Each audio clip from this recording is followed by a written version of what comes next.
It's Startups for the Rest of Us. I'm Rob Walling. This week, I talk with Rick Hymanson, the founder of datamoov, in an episode I like to call 10 Years to Overnight Success. As you listen to this conversation, you'll hear that Rick bootstrapped his prior company, Shugo, starting in 2008, and grew that company to over $1 million in ARR and exited in 2018, so a decade working on the same company, and then moved on to start datamoov, which is in the same space. It's in payroll and HR, and it's building software for folks who need assistance in those areas.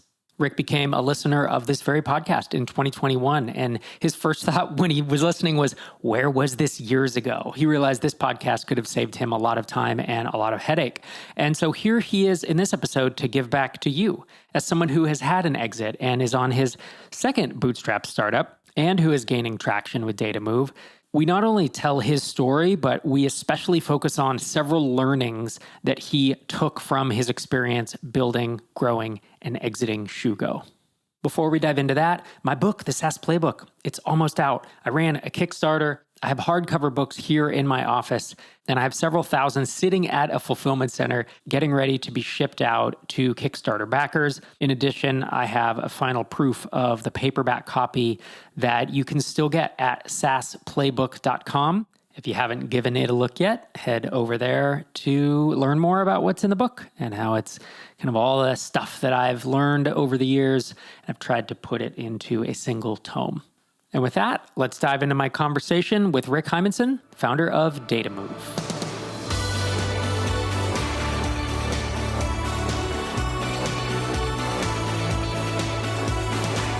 Rick Hymanson, welcome to Startups for the Rest of Us. Hey, excited to be here. I like to think of your story as 10 years to overnight success, because you start a company in, 08, and you create an MVP in 08, 09, and then eventually you build it up to more than $1 million in ARR as a SaaS founder, and you sell it in 2018. So Shugo was the name of your company, and it's secure file transfer for payroll providers. I want to jump to the end of the story and start there. So January 2018, your deal finalizes, and you and your co-founder sell Shugo for, I'm just going to say, millions and millions of dollars. We're not going to get into the purchase price here. I know there's NDAs and such, but I want to find out where you were when the money hit that bank account, how you discovered looking on your phone or whatever it was, and how that felt. Yeah, it was pretty, so I live in the Northeast of the country, and I just remember it was early January, and I think anticipation was my feeling of that day. And of course, a huge snowstorm came in. And I kept on going outside to shovel snow, and I kept on coming back in my front door and looking at my cell phone to see when the bank account was hit. And I probably went in inside and outside about 3 or 4 times before it hit.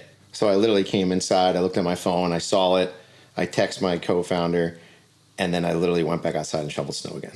Life continues, right? Exactly. It feels like suddenly, I had the same moment. I've talked about it. My kid was at cello camp, and I would step outside to sign a doc. And then hours later, or whatever it was, you see this number in your bank account that you're like, is that real? That's a lot of zeros, right? When that hit you, did you think, oh my gosh, like, what am I going to do next? Like, did you have the feeling of, so some founders feel that feeling of loss. Like, I've worked on something for a decade and now it's gone. Or was it more that feeling of, future's so bright, I got to wear shades, I can do whatever I want now? I don't know if it was either. I think it was more of, I had always planned that I was going to retire by the time I was 40. And this was after I was 40 years old. And I think it was sort of, at first, it was kind of like, okay, I missed my timeline. As awful as that sounds. But I think it was also a relief too, right? I kind of knew that I set myself up for my future for what I wanted to do moving forward.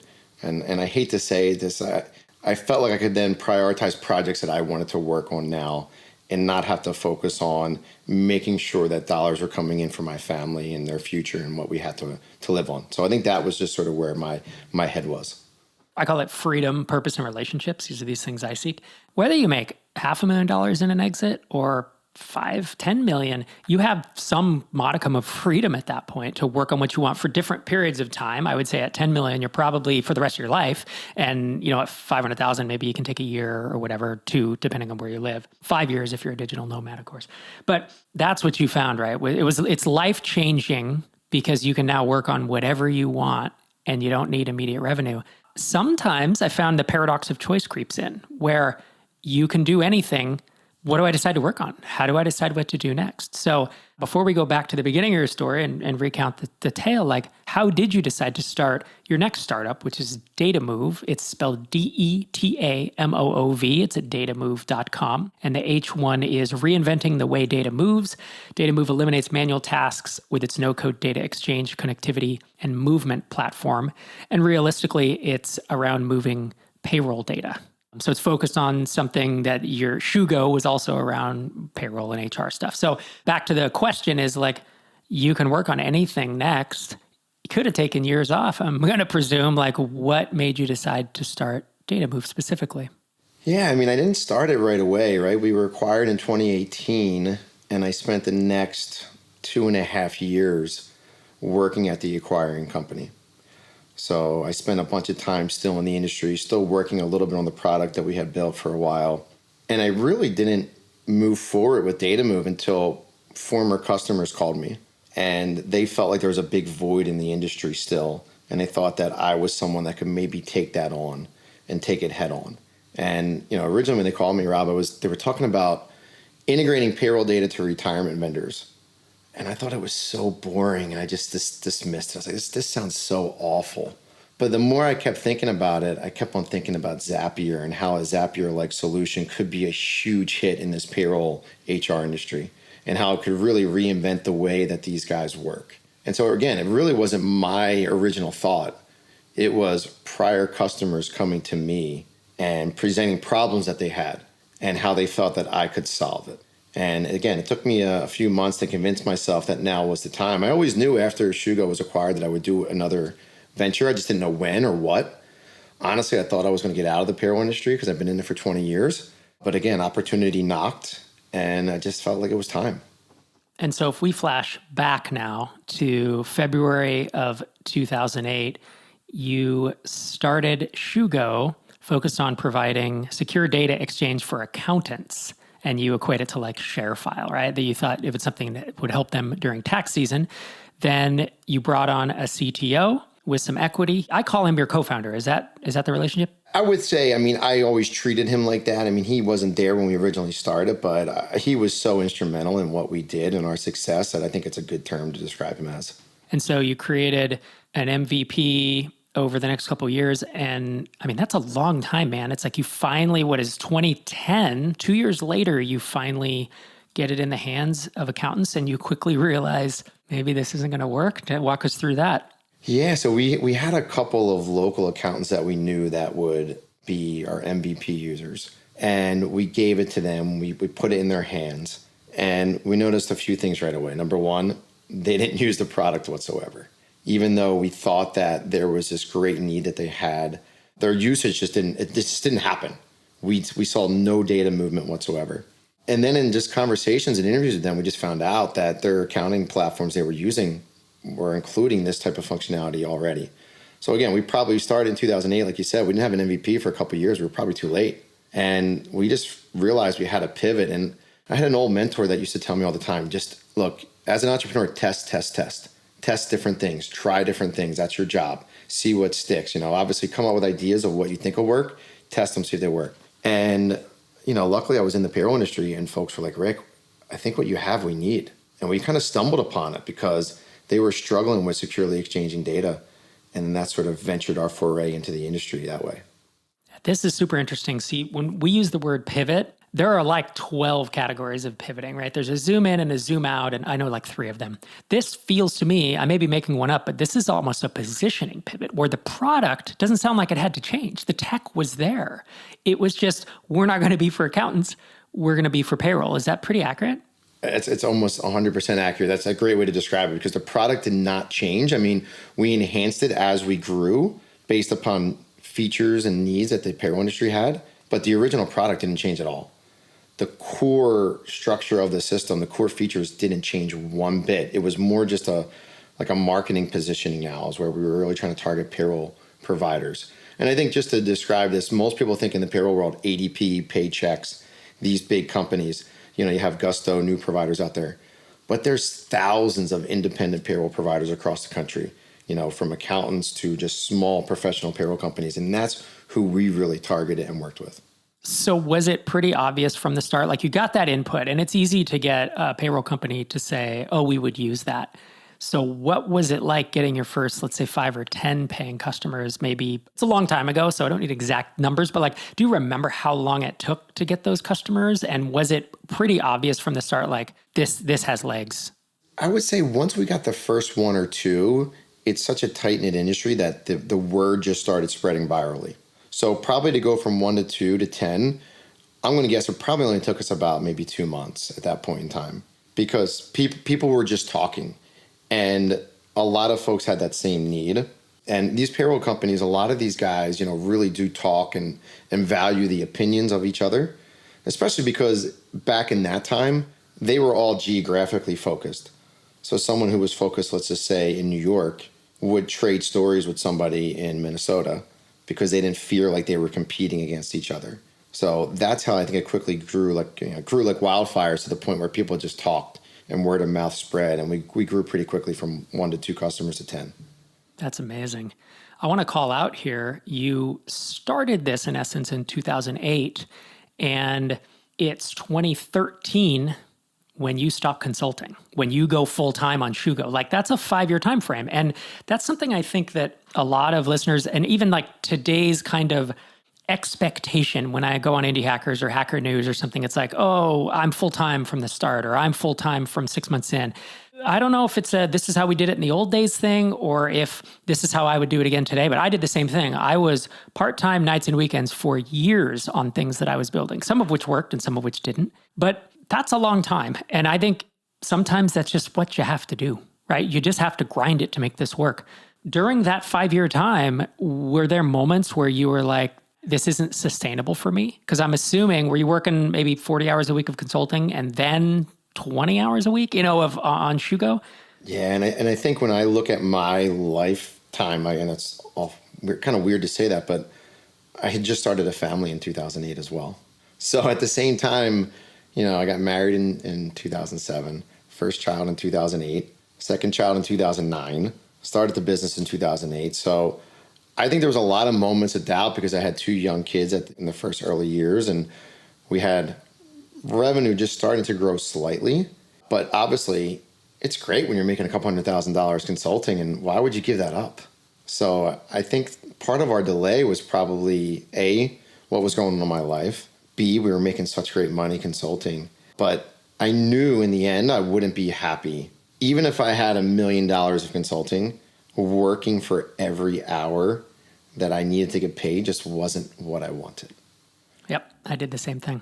When I stopped consulting, I was making between $200,000 and $250,000 a year, and we lived in an apartment in New Haven, Connecticut, and then Boston. So that just our expense wasn't that much. We were moving around because my wife, Sherry, was just wrapping up her PhD. And when I quit consulting for product income, my product income was just about $100,000 a year, $105,000. So I took a more than a 50% haircut, but I certainly wasn't doing it for the money. I was doing it for the freedom and the purpose and owning my own thing. And I knew that I was building equity. I knew that I was building for long-term something of my own. So that really resonates with me as well. So before we talk, we're going to bounce to 2013 when you go full-time. At the end of 2013, you got up to almost $250,000 in ARR. But before that, I want to hear a little anecdote, something you told me offline about having to run out to your car to answer phone calls from, assuming these are support requests or something. Just talk, this is about scrappy. This is about doing what it takes to get it done. So talk me through kind of the things you were doing. Yeah, so I was consulting, and like we said, the product was out there. We were growing the client base a little bit, and I would always have the support phone number direct right to my cell phone. And I'm completely fanatical about getting back to folks. And, even now today, people email me and they'll probably get a response within 5 minutes just because I want them to know that I'm looking at things. But I just remember support calls would come in and I'd be in the middle of my consulting work, and I would literally, like you said, I would run either to the back of the building or back into my car and take those calls. And what made it even worse was, and I think I mentioned this to you, was we made up this fake support rep, a guy named Dan, who was my best friend's name, because we wanted to make the company look a little bit bigger than what we really were. And I would even sometimes answer the phone as Dan or respond to emails as Dan. And my co-founder, coincidentally, his name is Rob, he would do the same thing. But that was just the way it was. I mean, I would schedule demos at my lunch hour so that I could easily get demos done and not disrupt my day-to-day work of being a consultant. But again, to your point, it was, what did we need to do to grow this business so that we could stop consulting? And then I stopped consulting, but my partner, Rob, continued consulting because we knew we needed the income for both of us. And my job was to build the business, the sales, the business development side, while he continued to bring in other income consulting wise for the company. And so by 2013, you're full-time on Shugo. You get up to 230K in ARR. And in 2014, momentum kicks in and you end the year around 400K ARR and Rob stops consulting. So finally, the two of you, this is after 6 years of working on it, are both full-time. What was that like? Because this is a fascinating part in an entrepreneur's journey when you go from 40 hours a week day job plus 20 plus hours at night to suddenly you have no day job anymore. And so I remember having this whole thing of like, so do I still work 60 hours? Do I do 60 on the thing? Or do I just back off and have a real life now that my kids are, it was like this, my head kind of exploded when I did that. What was that experience and that mindset shift like for you? I think it was like, I just knew that those hours were still there, but I can now focus on this venture. I didn't have to worry about context switching all the time between consulting and the business. So I don't think the number of hours changed, to be honest with you. I think we still work those hours, but the satisfaction of just knowing that we were building this business, and I think you used the word building the equity of this company, was way more satisfying than what we ever experienced before. And I just remember being in the office at night, sometimes till 7:30, 8 o'clock at night. And again, I had young kids at the time too, and I'd still be doing this. And I loved it. It was just great, right? You're there, you're building this thing that you know is going to set your future up. And we're helping so many people that for me, the satisfaction level just rose through the roof. That's something that I like to touch on periodically to remind folks is when you are building a SaaS company, and we'll just take a generic SaaS revenue multiple, once you're above about $1 million, $1.5 million, that let's just say you'll get 5x of your ARR. So let's say you add 5K of MRR in any time period, in a month, in 3 months, whatever it takes you. Multiply that by 12 to get ARR, so that's 60K. Multiply that by 5 based on our sales multiple, that's $300,000 of net worth that you are adding to the company. And if you're 50-50, then you're splitting that in essence. This all assumes an exit and assumes a bunch of stuff. But that's how I started thinking about it at a certain point of like, whoa, this is $300,000 of net worth. Like, I don't know that any relative of mine really had that aside from their house in my entire upbringing. You know what I mean? It's like I didn't come from that type of money. So I feel you when you say like, I'm building something real here. I'm building something that can fund my kids' college funds, all of them, right? If I did work another year of growing this, I can maybe never have to work again. I mean, we are in such a unique space, I think, for that, right? Because like e-commerce, you build an e-commerce company up to $1 million or $2 million, and you can sell it for like 1x, 2x, right? It's net profit. And it's like, we have the luxury, like what an incredible luxury that we can take advantage of as SaaS founders. Did that occur to you as you were building this business, that it was that big? It didn't. I'll be honest with you, it didn't. But the irony is when I'm building this new venture, I think about it all the time. And especially because at the beginning of this venture, I self-funded a lot of what we were doing. And I kept on thinking to myself, like, this little bit of an investment is going to be worth X in the future when we get to that point. But at this point in time, with this first company, Shugo, I didn't think about that at all. It was really just, again, I was laser focused on, can I control my own destiny and get myself to my world of retirement, which just meant, can I do what I want to do moving forward and not have to feel like I have to do something? Finding the perfect software engineer for your team can feel like looking for a needle in a haystack, and the process can quickly become overwhelming.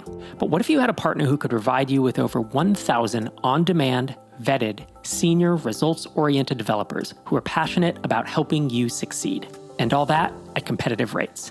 Meet Lemon.io. They only offer hand-picked developers with 3 or more years of experience and strong, proven portfolios.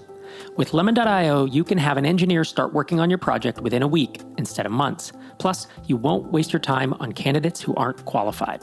Lemon.io gives you easy access to global talent without scouring countless job boards, and it's more affordable than hiring local talent. And if anything goes wrong, Lemon.io offers swift replacements, so it's kind of like hiring with a warranty. If you need to grow your engineering team or delegate some work, give Lemon.io a try. Learn more by visiting lemon.io/startups and find your perfect developer or tech team in 48 hours or less. As a bonus for our podcast listeners, get a 15% discount on your first 4 weeks of working with a developer. Stop burning money, hire devs smarter. Visit lemon.io/startups.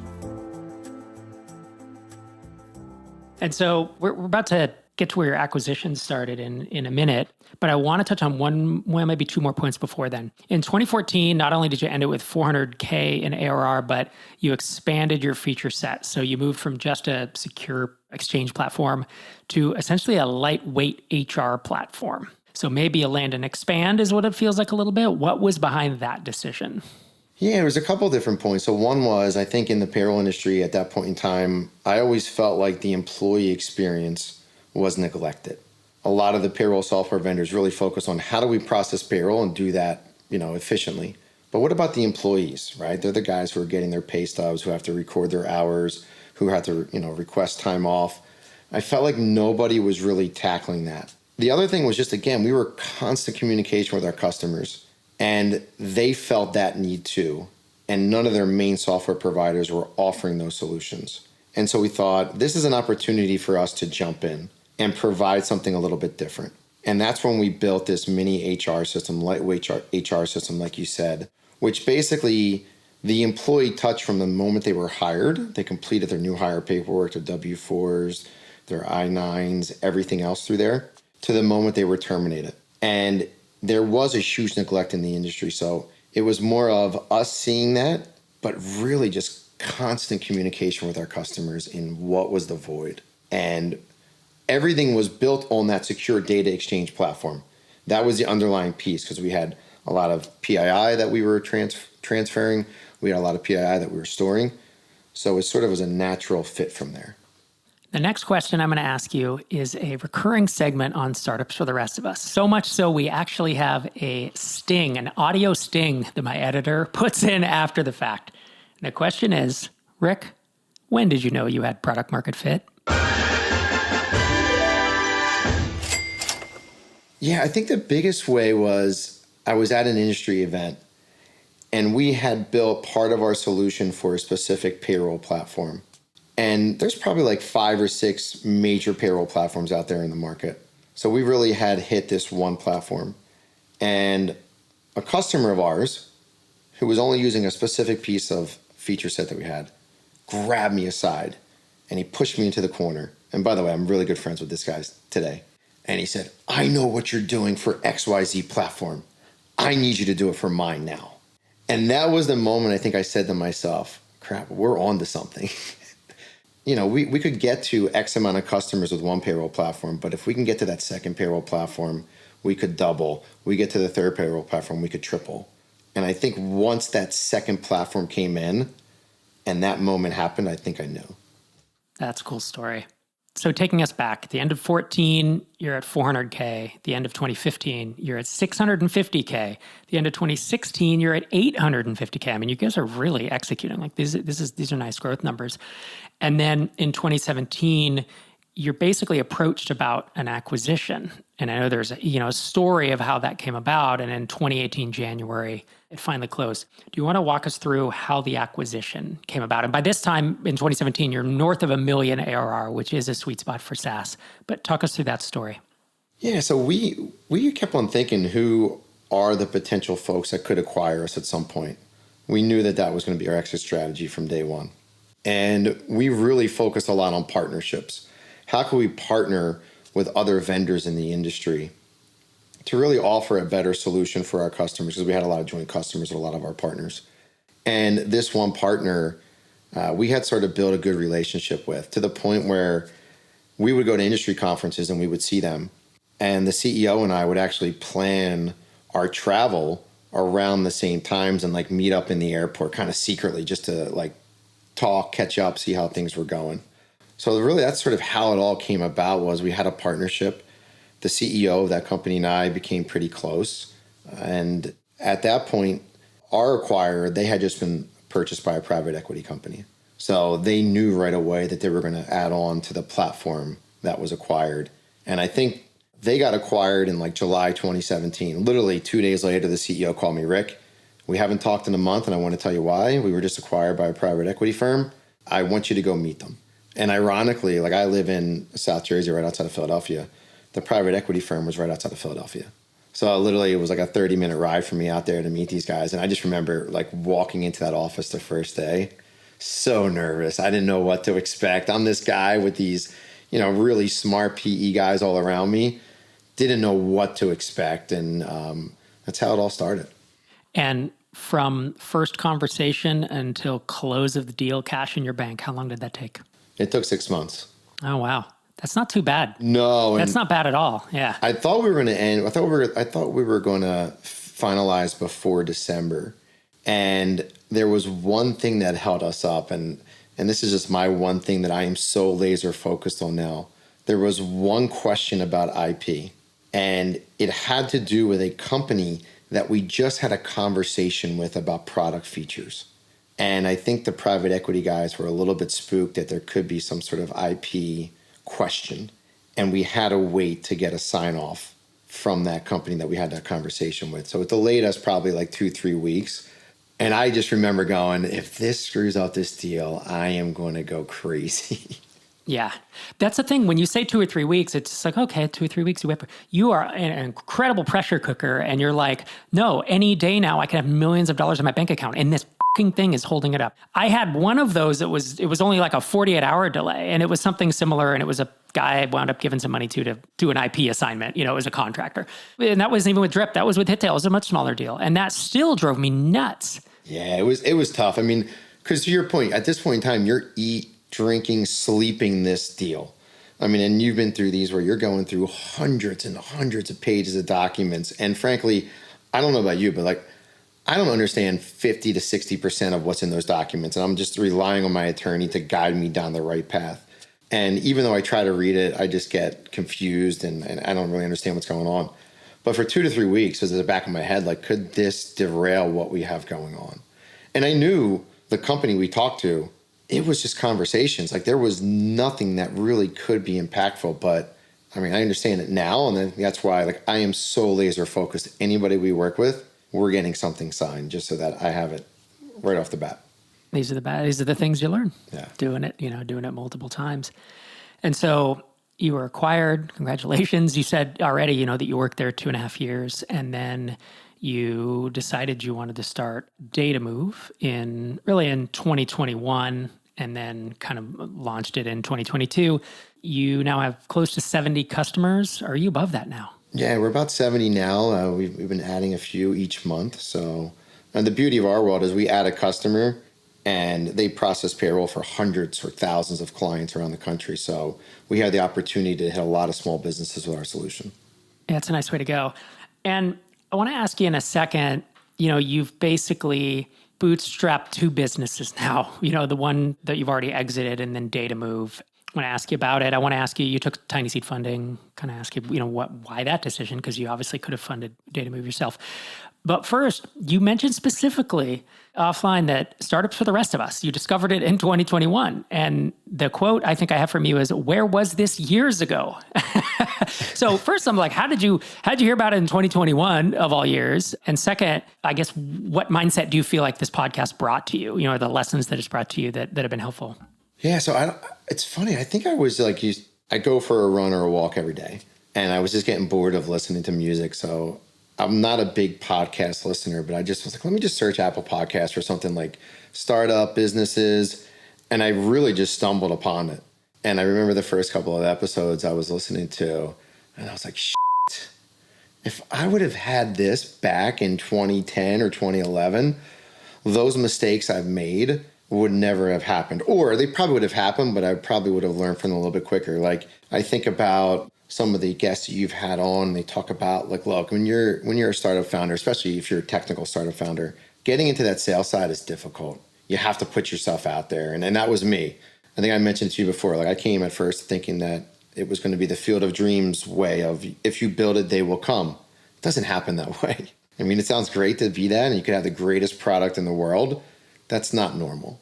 You have to create relationships and be out there. So really that's sort of, I came about the podcast stumbling upon it like that. But some of the lessons that I've taken from it is you talked about like I've taken TinySeed funding this time. Why? Part of it was, hey, it's great to have the funding, but having the mentors, the relationships to grow the community of folks that we have, that was my biggest piece of it here. Was I knew if I have a question, I could ask you or somebody else who's been through this or another founder who's been through this. What do they think? And I think, frankly, too, like I enjoy helping the other founders in the TinySeed community. I think I'm in a little bit of a unique position where I've been through this once or twice, and now I'm going through it again. I think a lot of the folks, this is their first one. And so I think that's been a unique opportunity for me personally, too, because I kind of find that a lot satisfying on my end. It gives you like some purpose to be able to give back to folks who are a little bit behind you and then rely on folks who are a little bit ahead of you. Yep. And that's, I think, the best of any community, TinySeed or otherwise. In the spirit of that, of giving back to folks who are listening to this show, who may not have built a SaaS company to $1 million, bootstrapped it, and then sold it, you're now on your way to doing it the second time, right? And there are differences between the first and second. One is TinySeed. You mentioned of just having some funding and mentorship and all that. Another thing you've called out to me a couple times, are utilizing existing relationships and how maybe the first time, maybe you didn't do that as much, but these days it's like you're all about relationships, right? I think would you call it your network? It's like the people who respond. Yeah. Talk us through your thought process there of why that's so valuable to you now. Yeah, I think it's because, especially in the industry that I was in, people would not want to work with you unless they trusted you. And I think you had to build trust in a lot of folks in order to have success, in order to, grow your client base. So in my world, again, at first, I think I was very shy and quiet. And I kind of mentioned that if you build it, they will come mentality, until I realized, like, look, this doesn't matter. I could have the greatest product in the world, but unless I meet people and talk to people, number one, they're not going to trust me. And I think in number two, I'm not going to learn where's the product good, where are there deficiencies, what do we need to improve on. So I just find so much value even day to day. When we were acquired, I remember at the acquiring company, I said to myself after the first year there, we're too comfortable in the walls of this office, meaning we weren't going out there and talking to enough people in my mind, that I just felt like it's such an important piece. And I'm honest to a fault. When we goof, I tell people right away, I screwed up. This is my fault. I take it. And when we have success, it's great, but it's because of people who've helped us along the way. And something else that you mentioned to me was that one thing you're doing different this time around is around product and feature requests and saying no. And I think you said, I almost get a little bit of pleasure in saying no these days. Where does that come from? I think especially if this is your first startup, you think you have to do everything to please everyone. And I don't know how many times in the first time I went through this, people said to me, if you build X, Y, and Z, it's going to help us so much. And I use this example of this new venture in datamoov. I had a customer in, I guess it was probably like November of 2022, said to me, if you build this feature, it is going to enable us to help so many companies. Like we're going to have hundreds of clients that we put on datamoov to use the product. And I've heard that story before. And in the past, I built it, and then I learned that they never used it. So this one around, and the way I do it now, Rob, is if someone really wants something really important, they think it's huge, I will give them a proposal for us to build it. They'll pay for it, but I will make it available for every other user of ours. And so basically you're paying. And you own the IP. And I own the IP. So you're paying to get on the roadmap, basically. And we just did that with this company back in November. We built this. This feature is going to be amazing. It's going to solve so many needs. Put 0 customers on that feature. But they paid for it. But in the past, I would have built the feature, spent development time, and have lost out on other potential features or sales and marketing time I could have done to try to get more customers. So I do have a lot of pleasure in saying no. But I think when I hear the same thing 4 or 5 times, then I know it's something we need to build. And those are lessons from a a veteran who you have battle scars of building features nobody uses, even though they told you they would. I've been there too. Last lesson I think I want to call out, and then we'll wrap, is something you mentioned already, which is intellectual property.